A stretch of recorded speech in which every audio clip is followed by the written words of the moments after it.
We're back with another edition of the Federalist Radio Hour. I'm Emily Jashinsky, culture editor here at The Federalist. As always, you can email the show at radio@thefederalist.com. Follow us on Twitter at FDRLST. Make sure to subscribe wherever you get your podcasts as well. Today, we're really happy to be joined by Oren Cass. Oren Cass is the founder and executive director of American Compass. He's also the author of a fantastic book, The Once and Future Worker. Oren, thank you so much for coming back on the show. Well, thank you so much for having me back. Absolutely. Now, you are also the author right now of an op-ed out in the New York Times yesterday. It's called The Biden and Romney Family Plans Go Too Far. We have covered the Romney plan extensively on this program. We've been talking about it a lot. Before we get to the op-ed, which is really, really interesting, I want to start just by asking you to kind of walk us through how you got to where you are right now. You're one of the most influential people on the right, period. And you're stewarding this really, really interesting and important work at American Compass. What was it that brought you to where you are right now in terms of maybe the formative moments politically in your life? What was it, what shaped your politics and brought you to where you are right now? That's a whole podcast itself, or I should write a memoir, I suppose. It's a great question. I think for conservatives generally, especially coming up through the sort of typical liberal path, there have to have been kind of decision points along the way. And I think, for me, I guess I've sort of always just been instinctively conservative. It's very funny for me to think back to high school student government and the bizarre stunts I was pulling, whether it was, demanding that all of the little student judicial groups' decisions be made public, or that homework should be optional because it was your own fault if you didn't want to do it, and so on and so forth. But, for me, I think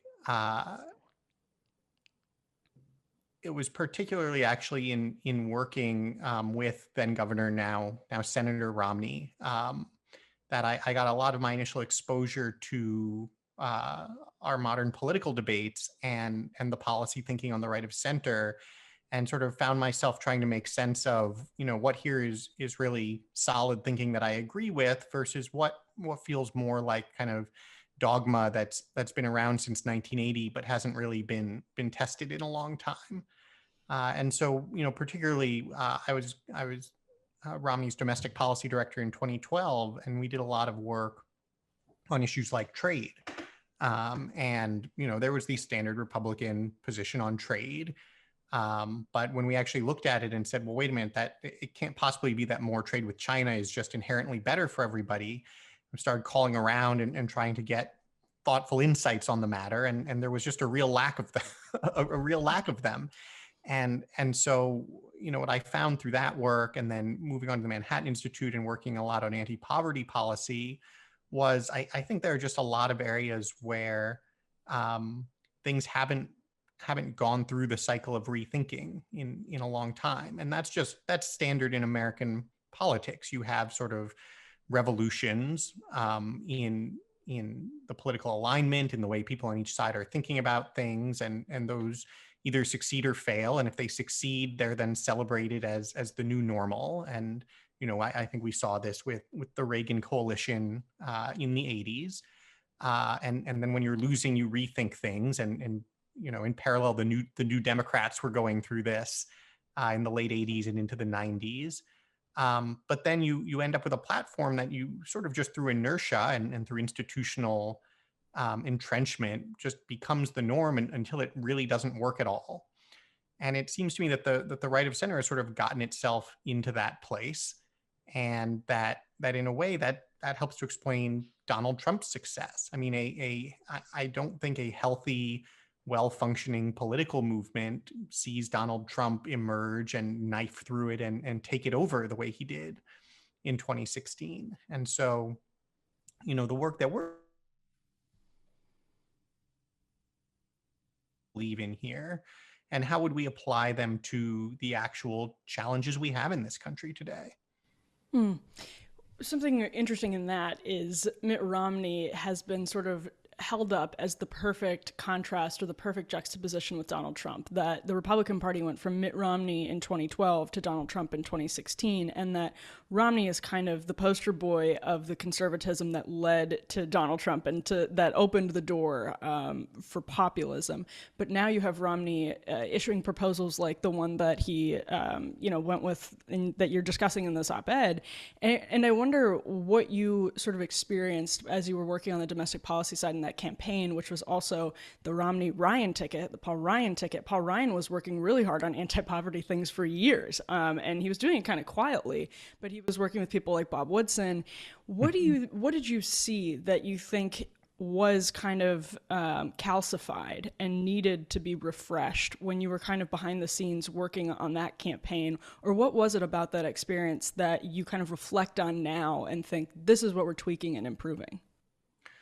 I think it's really interesting to look at the contrasts between Romney and Trump. I think as people, they are obviously polar opposites. But on policy, they're not. In fact, if you go back and look in 2012 at what Romney was saying on trade, on immigration, again, not stylistically and rhetorically, but in substance, it's almost indistinguishable from what Trump ran on in 2016. Romney was every bit as hard on China. He was every bit as restrictionist on kind of our approach to immigration and the need to enforce immigration laws, while also thinking that legal immigration is a good thing and we should welcome it. And to your point about Paul Ryan, Paul Ryan was somebody who'd been very focused on anti-poverty policy for a long time. And so I think one of the things you see in 2012 that's interesting and points to this tension is you have two leaders at the top of the ticket who are deeply thoughtful and concerned about the real issues facing the country. And yet you had an infrastructure, and that's everything from, the political strategists to the donors to the think tanks that had no room for that. And so, that was my experience working on the campaign. As if you're working in a policy shop on a campaign, you focus particularly on what, your principal, the candidate wants to focus on and their views. But a lot of the work you do is also then going and soliciting input and talking to people and seeing what ideas are out there. And there just weren't a lot outside of this kind of very narrow lane that people felt had been trudged repeatedly and just was what you had to do if you wanted to win the primary, if you wanted to appeal to the base, if you wanted to be successful.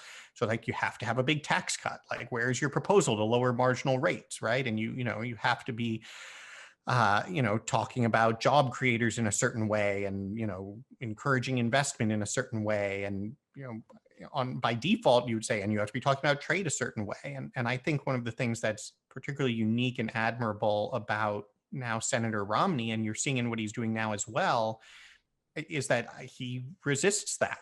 If he does agree, that's great. But if you bring him something and you say, all right, like, here's what everyone says is where you should be on issue X, and he says that's ridiculous or that doesn't make sense, then he's both very comfortable and confident doing that, and is eager to and to go out and look at things differently. So I think, actually one of the nice things that he has now as a senator that I think one doesn't necessarily have as the standard bearer for a party in a presidential election is he really can kind of look around a little bit more and think about the issues that aren't getting the attention he thinks they deserve, and kind of start in a greenfield way on how we address those. And so I think, people who are used to the narrative of, well, Romney 2012 was this one thing and now he's this other thing are very confused at times. I see him doing exactly what he did as governor, what he wanted to do as a president if he'd been elected, and what he's now getting to do as a senator. After that loss, which I think was surprising to a lot of people in the Republican Party in 2012, there's the infamous autopsy issued by the RNC. And the autopsy recommends, among other things, moderating on immigration. And Marco Rubio takes up that mantle and starts working on a moderated bipartisan immigration reform that he has since come clearly to reject and to regret. And now Marco Rubio is very much in the space of thinking hard about things like an industrial policy, like the child tax credit that he helped, ensure was in the tax bill along with Mike Lee, and that was the Trump administration's tax cut bill. Now, what do you think what do you think looking back now in 2021 of that 2012 autopsy, and how do you think people like Marco Rubio have digested the lessons of that, and then maybe the lessons from the lessons of that after the Gang of Eight collapsed? Well, so I think the autopsy is a perfect example of what I'm describing, where you can have, a candidate who has a particular set of thoughts, but you then have the institutional infrastructure that might be going in a totally different direction. And so, to me, the legacy of the 2012 RNC autopsy it is a signal document reflecting the kind of tired, played out, nowhere left to go, no real thoughts kind of responsive to the actual situation, just the kind of tried and true, already entrenched views of the kind of consultant class. And so I think it's a useful historical document in that respect, and really kind of underscores the problem. I think what's really interesting to think about, and this is where, this is why we founded American Compass, is if you ask kind of, well, what would a 2020 autopsy have looked like? Not from the RNC, which obviously is now much more Trump aligned, but if you'd asked essentially the same people who wrote the 2012 autopsy, write a 2020 autopsy, I think they basically would have written the same thing. I mean, I think there's been very little reflection among a lot of donors, among a lot of sort of party officials, among certainly a lot of think tank types, about what maybe they weren't right about in 2012 or 2014 or 2016. And their view of the Trump era is it's just this aberration that if we kind of kept our heads down and got through, we could just go back to the way things were before. And I think that's wrong. I think it's politically infeasible, but I think it's also substantively wrong. And the one thing that going back also a little bit to your question about sort of formative things, it's very interesting in my mind to contrast 2012 and 2016 in terms of things that had actually changed in the world, or at least things that our understanding of had changed. And so two examples I think are really important. One is the whole idea of deaths of despair. In 2012, the opioid crisis had, I think by best measures, already been the most severe substance abuse crisis in the country for more than a decade. And yet it wasn't something anyone really knew much about. I mean, if we're talking about sort of policymakers, it started coming up. We would hear from our folks on the ground, hey, we're getting a lot of questions about opioid abuse. And it was just not something that I think had really broken through into the consciousness. Now, the fact that it had been such a big problem for so long and had not broken through into the consciousness is a real reflection of the kind of bubble that I think is always going to exist to some extent, but we have to find ways to resist. And so I think we came to understand after 2012 just how badly things were going for very significant shares of the population, even if the economic data looked good.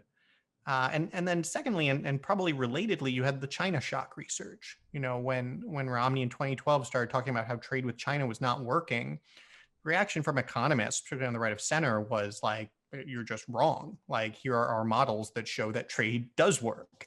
And anybody who's out there on the ground around the country who have told you that we are missing something, like there is an absolute hollowing out that has happened and it is a catastrophe.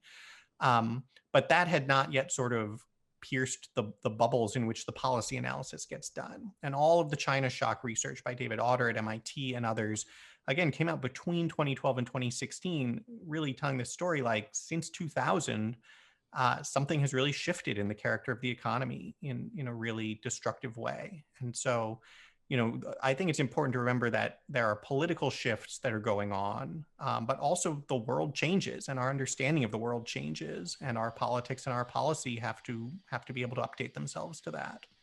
When I'm thinking about some of the towns that have been hollowed out, and the places of the country that have been hollowed out, I think of something you wrote in your op-ed here, where you talk about this is your New York Times op-ed on the Romney plan. You talk about how the rewards of work are more than just the paycheck. There are also social rewards to work, and something that troubled me about the Romney proposal is that in some of the dogma busting efforts that I think are really important and refreshing and needed, it's almost as though the pendulum is swinging too far in the other direction, and away from some of the essential, I don't know if I would call it dogma, but principles of what it means to be conservative. And work does really seem to be at the center of it. I mean, you also write in the op ed that it violates the principle of reciprocity at the heart of a durable social compact, which I thought was just a really interesting and eloquent way to say that. Could you unpack a little bit of what you mean when you talk about work in those terms? Yeah, I think, when we think about work in both its economic and its not non-economic terms, it's important to recognize that its meaning in people's lives and our social understanding of it is just very different from other economic phenomena. And I think that's one of the things that we really got wrong on the right of center for a long time, and that economists, not that they get wrong, but just that they have a blind spot about, is we just talk about the labor market as a market. And for purposes of analyzing policy, we just talk about people as widgets. And so if, you have a shift that causes a lot of people to lose jobs in one place, but well, that's fine, they'll get jobs in another place. And that's just not how life actually works. And for that matter, if people lose jobs and can't get other jobs, but other people do much better, and we can tax them and send money to the people without the jobs, we'd say, well, then that's great, they're better off. And yet I think we know, and they know, that they're not better off, that losing your job and getting a transfer payment instead from the government, it can help you make ends meet. And we can talk more about, the importance of having a good safety net, I think, is vitally important. But we shouldn't pretend that just redistributing to people left behind is somehow a substitute for an economy that actually includes them. And so I think it's a really important conservative insight. And this is where I think you have to distinguish conservatism from libertarianism, which tends much more to the sort of very clean economic analysis, to say, look, what makes our society work, what leads to stable families, what creates the environments for children to grow up and become productive contributors themselves, are things besides just dollars. And so when we talk about something like work, absolutely, the economic component of it is critical. If our system is going to work, these have to be productive jobs that create things that people want, and people need to be able to earn money and support themselves. But work is also a lot more than that. So putting more value on it, I think, as we think about policy and as we understand what's happening in the country, is incredibly important. And then the flip side of that, to your point about, looking beyond just the dollars in the paycheck, is that when we think about why work is important and the value that people get from it, part of it is the dollars, but it's also the less tangible rewards of having fulfilled an obligation, of having done what is expected of you, of being needed by others and providing for others, and that's a lot of what makes the whole system work, in a sense, and what gives meaning and fulfillment to people's lives in a lot of ways. And so when we think about how do we want to help people who are struggling, I think it's really important to find ways to help people that don't in the process devalue work, that don't make work sort of the extracurricular activity you can do if you want, but instead say, how do we have a safety net that's going to help people even if they're not able to support themselves, but at the same time that very explicitly recognizes there's a difference between working and not working, and we as a nation confer greater respect and different treatment on those who are working, because we recognize the importance of that. You wrote in the op-ed a little bit about what you think a better proposal would be. Can you tell us just a little bit about how you think what the better path forward is for people hoping to tackle this issue through the policy avenue? Yeah, sure. I think, the family debate is such a fascinating one. And to kind of think about the terms of it, I think the best way to think about it is, let's assume we have a goal of getting more resources to families. because there's a whole debate to be had about that. And I think, one thing we've seen in recent weeks is, for instance, a lot of the folks at the American Enterprise Institute who have opposed the Romney policy, they'll talk about why they don't like giving money to people who aren't working. But at the end of the day, they'll say, even if you could fix that, we're still opposed. We don't think we should be working on sending government money to families. That's not the way we want. So there's a whole debate to be had about, should we be sending money to families? But let's assume we say we want to, and we think that families are falling behind. Wages have not been rising much for decades now. Making ends meet and supporting kids and having kids is harder. So we think this is something we want to do. The question then is, who should be eligible, and how do we decide how much they should get? And the standard Republican position has been the child tax credit, which is what Senators Mike Lee and Marco Rubio have been advocating for, which essentially says, as a matter of tax policy, if you have kids, we're going to try to reduce your tax liability as much as we can. But there's a limit on that, which is that we're going to reduce the taxes you owe, but we're not going to give you money beyond what you paid in taxes. And so the child tax credit does a nice job of sending already additional money, and they've proposed to expand it further to families that pay significant taxes already. So maybe you would have paid, say, $5,000-$6,000 in taxes last year, but you have 2 or 3 kids, so you get the $5,000 or $6,000 back. That's a huge benefit to those families. But let's say you're only earning $30,000 a year and therefore only paid a couple $1,000s in taxes. Well, then we can only give you, we're going to say by definition, you can only have a couple $1,000s back, which means that you should get less help than the family that actually has much more income. And so that's been the standard position. The Romney proposal goes to the other side of the spectrum and says, well, wait a minute, we want to get money to people who need it the most.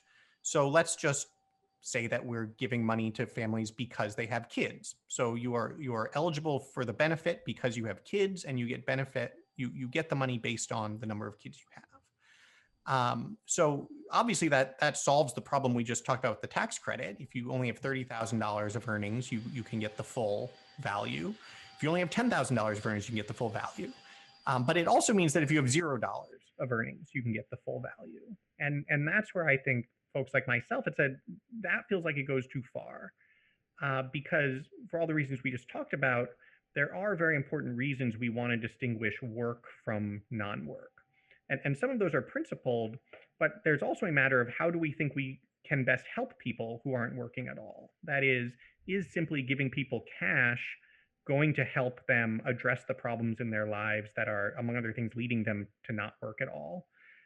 Or is actually the best way to help people who aren't working to have programs that try to meet their basic needs, but try to do it in a way that helps get them back on their feet, that encourages them to either be working or in training or developing skills, addressing substance abuse problems, addressing mental health problems, and so on and so forth. And so the proposal that I've been working on is to say, how do we sort of split the difference between those two things and solve what I would say is a problem with the Rubio-Lee bill, which is we can't get as much benefit as we want to families that just don't have a lot of earnings. How do we solve that problem without saying, well, just give money to everybody? And so the approach that we've proposed at American Compass, and we call it the Family Income Supplemental Credit, or FISC, is to say we're going to have a starting point that says you have to be earning something. But essentially, as long as you're earning something, we're going to get you the full benefit. And the technical way we do that is we just say, we're going to look back at how much you earned last year, and we're not going to give you more benefit than your total earnings from last year. So what does that mean? Let's say you have 2 kids and you'd be eligible for roughly an $8,000 benefit this year. Well, to receive that full amount, you have to have at least $8,000 in earnings last year. And so that's an incredibly low threshold. That means even someone working part-time at minimum wage is going to be eligible for the full benefit. But it means if you literally have had no income last year, then you're not eligible.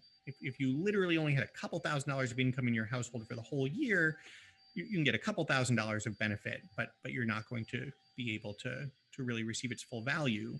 Whereas the full value is going to be essentially for, as I said, anyone who even worked part-time at minimum wage.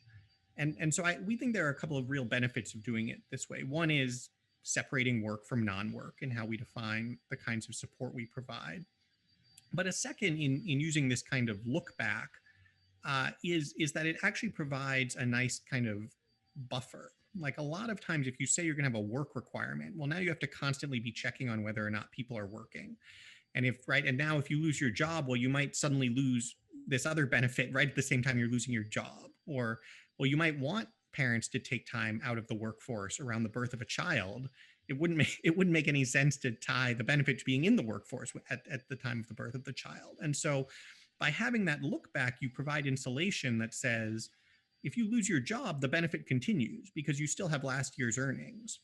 As long as you've already worked for part of the year or you get a new job before the end of the year, next year you'll still be eligible for the full benefit. If you want to take time off around the birth of the child, you've already established your eligibility by having worked the prior year. And as long as you get back to work before the end of the year, you'll still be eligible next year. And so it allows people to plan more. It allows people to understand what they're going to be eligible for. And it provides that smoothing that says, this is not a work requirement to check in with you every day on whether or not you have a job. This is, as you quote from the op-ed, a sort of more basic principle of reciprocity that says this is a program for people who are engaged in the workforce and have been doing their part to support themselves as well. As you've been working on and thinking about the FISC, have you reached out or heard from any Democratic offices on the Hill, or are there any partners that you have in the Democratic Party or on the left more broadly that you've just generally been in ongoing conversations with, or are there people in the Democratic Party that you could see being eager to support something like the FISC if it came from somebody like Mitt Romney or Marco Rubio or Mike Lee? I think there's definitely interest in this kind of proposal. I think the question in political terms is, are we going to keep support for the non-working poor and something like a FISC tied together, or are we going to separate them? Because, if you imagine, let's say no one had proposed a universal program and someone showed up with something like this FISC proposal.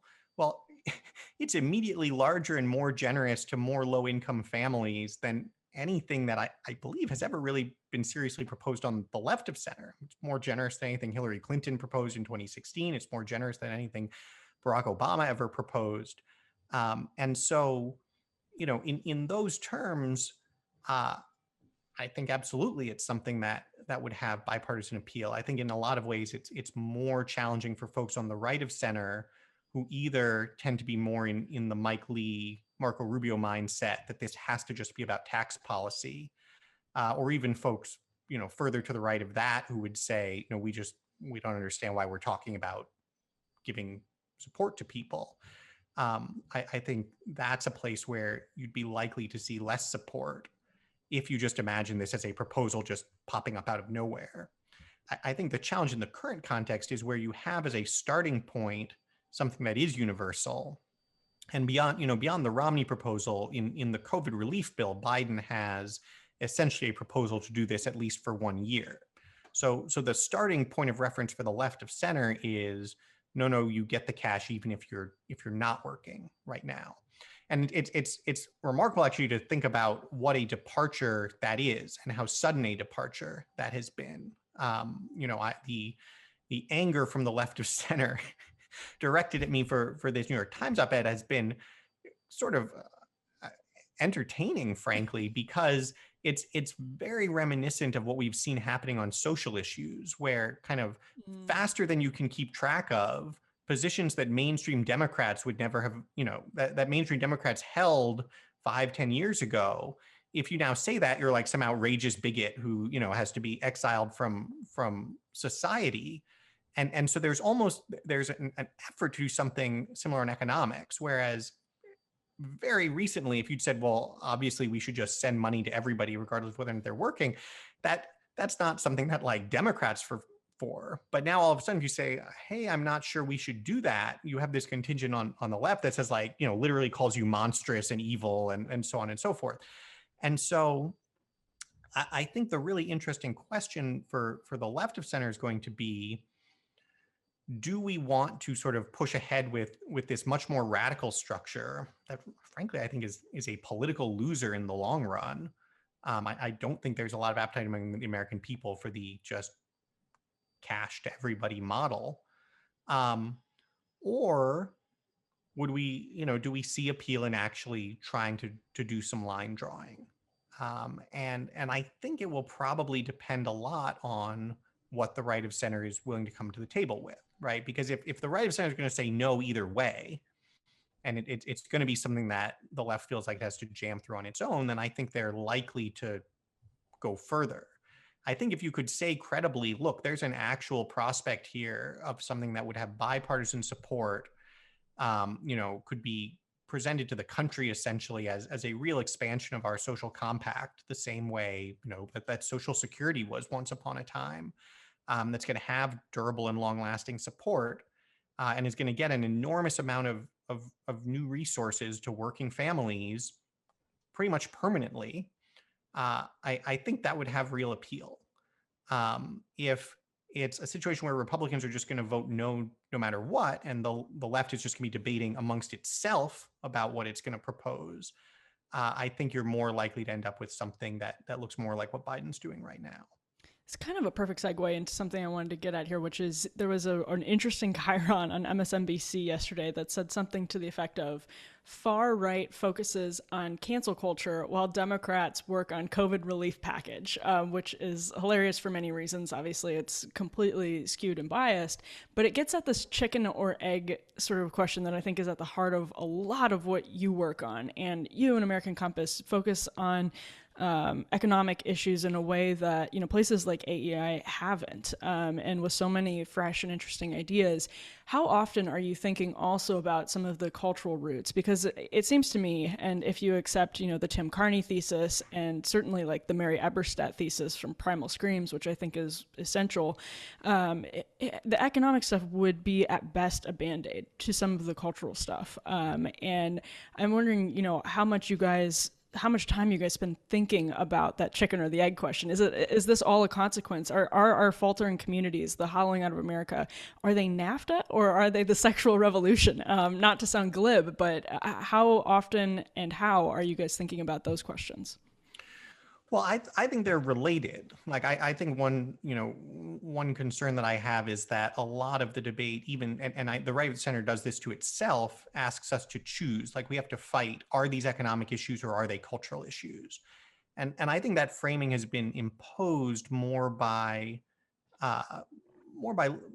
folks with a more libertarian inclination who are trying to dismiss things as not subjects of public policy because they're cultural issues, right? Like if you spend time talking to folks on the right of center, you're very used to hearing acknowledgement of all sorts of things that are wrong in the world, and then sort of with a shrug, like, well, but that's a cultural issue, and like therefore we don't actually have to grapple with it in public policy terms. And that's just not how life works. I mean, I think almost any problem, well, almost any is an exaggeration. I'm sure we could come up with things that are one or the other, but a lot of the major problems that we're talking about are obviously both cultural issues and economic issues. And there are cultural changes that are, creating different incentives and norms. And there are also economic changes that are creating different incentives and opportunities. And so when you ask, well, what are we going to do about some problem, right? We have family breakdown, people aren't getting married to begin with, families aren't stable, we see communities being hollowed out. Well, there are obviously both cultural and economic drivers of that. And so, first of all, obviously, we should be working on both. And second of all, that means that doing better on the economics would make a difference. Like other things equal, we should want to have economic conditions that support families and support communities instead of ones that don't. And so, I just reject the idea that we should be choosing between them. And for us at American Compass, we focus particularly on the economic side. It's right in our mission statement, which is to restore an economic consensus that focuses on these things. And partly it's because you can't do everything. And partly it's, again, going back to like that question of where is the void. I think there are a lot of great organizations on the right of center that have been working on these cultural issues for a long time and is obviously in focus for a lot of people. Whereas I think the economic side of the equation has really been missing, and is a place that the Right Center really needs to do better. And so that's where we choose to focus our attention. And I think, the one other thing I would say about it, just in political terms, is I think there's a relationship between these two sets of issues and how they play out in our political coalitions. I think there are a tremendous number of people who are socially quite conservative and would tend to agree with what the right of center would say on a lot of these cultural issues. But they find themselves landing on the left of center in the Democratic Party because of the economic issues. And that if the right of center it shouldn't have the same answers of the left of center, but if the right of center would acknowledge the economic challenges and show that it has a coherent agenda that is actually believes public policy needs to play a role in addressing the problems and is going to try to do that, then I think you'd find a lot of people say, that sounds at least as good in economic terms. And I agree with that. I agree with they're saying a lot more on the social issues.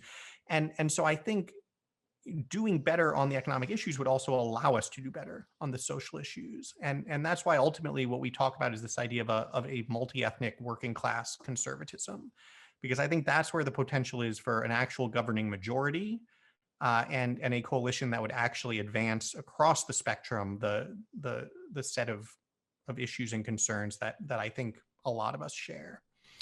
My last question is probably something that you get a lot and you've had to deal with. I know it's something you've had to deal with a lot, but how do you assuage those lingering, residual, deeply rooted concerns on the right about the national debt and the deficit, and all of those sort of traditional Republican worries? I mean, over the course of the Obama administration, it was, there were national debt clocks all over the place. You almost couldn't escape it, at somewhere like CPAC, something to that extent. So how have you, in a 30,000 foot view, broader sense, how do you discuss the debt with conservatives who are still concerned about it in the context of spending more in some of these proposals? So I think the national debt's a huge problem. I think that the deficits don't matter mindset is correct with respect to addressing one-time challenges. So the idea, I think a clear lesson of the response to the financial crisis is spending more in the depths of the recession would have been a good idea. I think spending a lot in responding to a once-in-a-century pandemic is a good idea.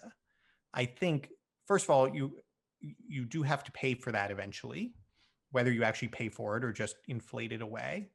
But then secondly, and more directly to your question, that's a very different question than the structural question of what are the set of commitments we have made to people and what are the set of expectations we have established about collecting resources from people if we are promising them to people.